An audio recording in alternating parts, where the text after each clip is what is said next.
5 राज्यों के विधानसभा चुनाव चल रहे हैं। मध्य प्रदेश में भी आज वोटिंग हुई और एक ही चरण में ये पूरा मतदान संपन्न हुआ है और बहुत ही कड़ा बंदोबस्त रहा इसके चलते, क्योंकि मध्य प्रदेश में काफ़ी इस बार कहा जा रहा है कि शायद सत्ता परिवर्तन हो सकता है। इस लिहाज से भी काफ़ी कुछ व्यवस्थाएं की गई थी। एक बात और आपको बता दें कि बालाघाट ज़िले में भी जो 6 विधानसभा सीट हैं, इसमें भी कुछ सीटें बहुत ही महत्वपूर्ण रही हैं, जिसमें से ख़ास तौर पर बालाघाट और कटंगी और साथ ही जो वारासिवनी की जो सीट है, ये बहुत ही महत्वपूर्ण मानी जा रही है, जिस पर कांटे की टक्कर यहाँ पर देखी गई है। आज वोटिंग कितना प्रतिशत रहा और क्या स्थितियाँ रही, इसका हाल अब हम जानते हैं सीधे ग्राउंड जीरो से, और हम चलते हैं हमारे संवाददाता अंकित के पास। अंकित, बताएं कि क्या स्थिति रही आज, जो क्या माहौल रहा? जी सुधीर जी,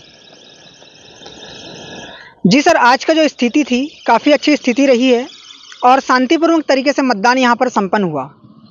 जी, बालाघाट में कितना प्रतिशत मतदान हुआ? कुल मिलाकर जो मतदान हुआ है आज, क्योंकि बहुत ज़्यादा अपील की गई इस बार कि सभी लोग वोटिंग करें और 3 बजे तक भी काफ़ी बड़ी संख्या में लोग जो है वोटिंग कर रहे थे। ये बताएं कि कुल मिलाकर जो मतदान का प्रतिशत रहा वो कितना रहा, और अगर हो सके तो विधानसभा वार भी आप ये जानकारी हमें दें। जी सर, बालाघाट जिले की बात करें तो 79.78% मतदान 5 बजे तक का हुआ है। नक्सल प्रभावित 3 विधानसभा है। नक्सल प्रभावित जो विधानसभा है, 3 विधानसभा बैहर, लांजी और परसवाड़ा में 3 बजे तक वोटिंग खत्म हो गई। कड़ी सुरक्षा के बीच में वोटिंग हुई सर, जिसमें 80% वोटिंग की गई। बालाघाट की 2 विधानसभा क्षेत्रों में हमने काफ़ी भ्रमण किया था और काफ़ी लोगों के पास जाकर हमने वहाँ उनकी जो प्रतिक्रियाएं भी ली थी, रुझान भी लिए थे। ख़ास तौर से जो वारासिवनी और कटंगी, इन 2 विधानसभा सीटों पर बताया जा रहा है कि बहुत ही कड़ा मुकाबला भी रहा है और बहुत ही दिलचस्प मुकाबला ये रहा है। तो ये बताएं कि वहाँ पर किसका पलड़ा आपको भारी नज़र आ रहा है? कटंगी वारासिवनी बालाघाट जो है सर, इसमें त्रिकोणीय मुकाबला, जो खासकर इसमें वारासिवनी विधानसभा है, यहाँ पर त्रिकोणीय मुकाबला देखने को मिल रहा है।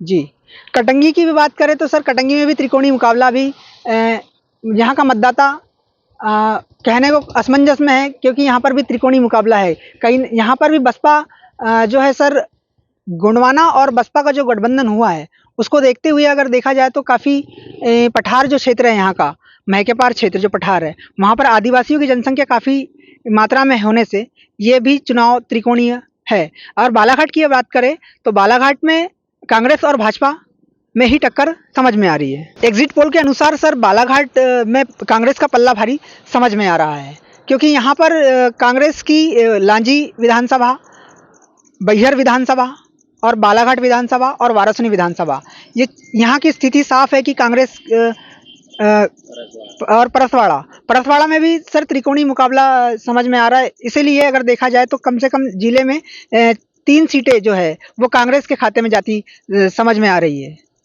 जी बिल्कुल, ये तो वक्त ही बताएगा कि किसका पलड़ा भारी रहेगा और कौन वहाँ से विजयी घोषित होगा। फिलहाल जो परिणाम जो जिन तिथियों पर आने वाले हैं, उस पर हमारी नज़र रहेगी। साथ ही दर्शकों, हमारी नज़र जो है वो पूरे प्रदेश के तमाम परिणामों पर भी रहेगी। आप तक हम बालाघाट सहित तमाम दूसरे ज़िलों के भी खबरें पहुंचाते रहेंगे। हमारे साथ NDN TV पर आप बने रहें, और बहुत बहुत धन्यवाद अंकित, सरकार अपनी वहाँ से जानकारी देने के लिए। और आपको बता दें कि इस वक्त भी हम तमाम विषयों पर नज़रें बनाए हुए हैं। बहुत सारे विषय हम कवर करेंगे और तमाम क्षेत्रों की जो खबरें हैं वो आप तक पहुंचाएंगे। बने रहें हमारे साथ। NDN TV के लिए अंकित सरकार के साथ मैं सुधीर कुमार।